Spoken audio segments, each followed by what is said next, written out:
Hello বন্ধুরা, নাজমুল টেকের আরো একটা নতুন ভিডিওতে আপনাদেরকে স্বাগতম। আজকের ভিডিওতে আমি আনবক্সিং করব TWS i7s। এটা অনেক পপুলার একটা TWS, কারণ এটা অনেক কম টাকায় পাওয়া যায়। তো এই TWS i7s বা ব্লুটুথ ইয়ারফোনটা আসলে কেমন, ব্যবহার করলে কতক্ষণ চার্জ যায়, আপনার কেনা উচিত হবে কিনা, এগুলো সবকিছু জানবো আজকের ভিডিওতে। তো চলুন ভিডিও শুরু করা যাক। প্রথমে আমরা দেখবো হচ্ছে TWS আসলে একটা ছোট্ট সাদা প্লাস্টিকের বক্সের। এই বক্সের সামনের দিকে দুইটা ফোঁটা আছে এবং একটা পাওয়ার সুইচ আছে। দুইটা ছিদ্র দিয়ে আসলে লাইট দেখা যায়, লাইটের আলো, এটাতে চার্জ হচ্ছে কিংবা চার্জ আছে কিনা এটা লাইটের মাধ্যমে বোঝা যায়। এখানে দেখেন যে এই ছিদ্র দিয়ে ছোট ছোট আলো বের হচ্ছে। আবার এই পাওয়ার বাটন প্রেস করলে এটা অফ হয়ে যায়। তো এই পাওয়ার বাটন প্রেস করলেই আসলে এই জিনিসটা চার্জও হয়।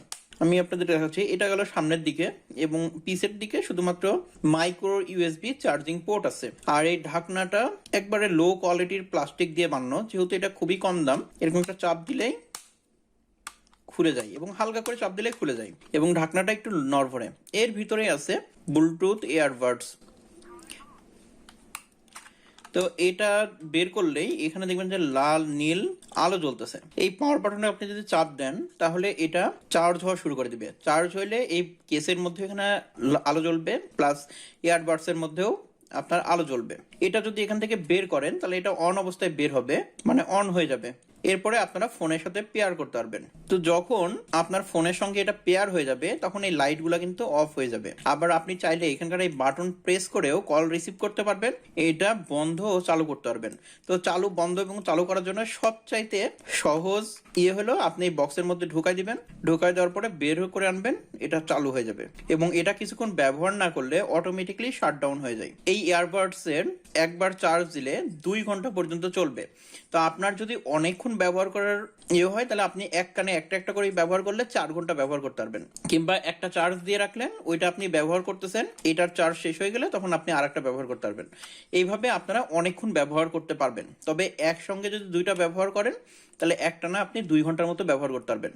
এই বক্স যদি ফুল চার্জ করেন, এই বক্স ফুল চার্জ হইতে সময় লাগে 20 মিনিটের মতো এবং এই বক্সটা ফুল চার্জ হইলে আপনার ইয়ারবাড দুইটাকে 2 বার ফুল চার্জ করতে পারবে। এই ইয়ারবাড যদি আপনি চার্জের মধ্যে লাগাই রাখেন, চার্জের মধ্যে লাগাইলেই এই সামনের এখানকার এই এলইডি লাইটগুলো জ্বলে উঠবে এবং ফুল চার্জ হয়ে গেলে এই লাইটগুলো অফ হয়ে যাবে। আর অনেকের মনেই প্রশ্ন থাকে যে আসলে এই জিনিসগুলো কানে লাগাইলে কান থেকে পড়ে যাবে কিনা। এটা লাগিয়ে মাথা যতই ঝাঁকাঝাঁকি করেন কোনোভাবে ইয়ারবাডস গুলা এখান থেকে খুলে পড়ে যাবে না। কিন্তু এটার সঙ্গে যদি কোনো কিছু এরকম টাচ লাগে সঙ্গে সঙ্গে কিন্তু এটা খুলে পড়ে যাবে। আর এই ইয়ারবাড দুইটার আপনি যদি এরকম ভাবে লাগান সেক্ষেত্রে আপনারা হচ্ছে বেস পাবেন, হালকা হলেও বেস পাবেন। কিন্তু এই জিনিসটা যদি একটু ঘোরায় লাগান এইভাবে, সেক্ষেত্রে কিন্তু বেস পাবেন না। তো এটাতে যেহেতু লেফট রাইট কোনো জায়গায় লেখা নাই, এই কারণে আসলে এটা বোঝা যায় না। এটা বোঝার জন্য আপনাকে এভাবে লাগাই টেস্ট করতে হবে। তো দাম হিসাবে এই ইয়ারবাডস বা TWS i7s এটা আমার কাছে ভালোই মনে হয়েছে। এর sound quality plus charging time সবকিছু মিলাই মোটামুটি ঠিকই আছে। এর চাইতে যত আপনি টাকা বাড়াবেন তত আপনি চার্জিং ব্যাকআপ তত ভালো পাবেন, বিল কোয়ালিটি তত ভালো পাবেন, সাউন্ড কোয়ালিটি তত ভালো পাবেন। মানে যেরকম টাকা আসলে সেরকম হিসাবে জিনিস পাবেন। 220 টাকা থেকে 250 টাকা হিসাবে এটা ঠিকই আছে। আপনাদের যাদের এরকম ব্লুটুথ ইয়ারফোন কেনার ইচ্ছা তারা এটা কিনতে পারেন। তো সম্পূর্ণ ভিডিওটা দেখার জন্য ধন্যবাদ।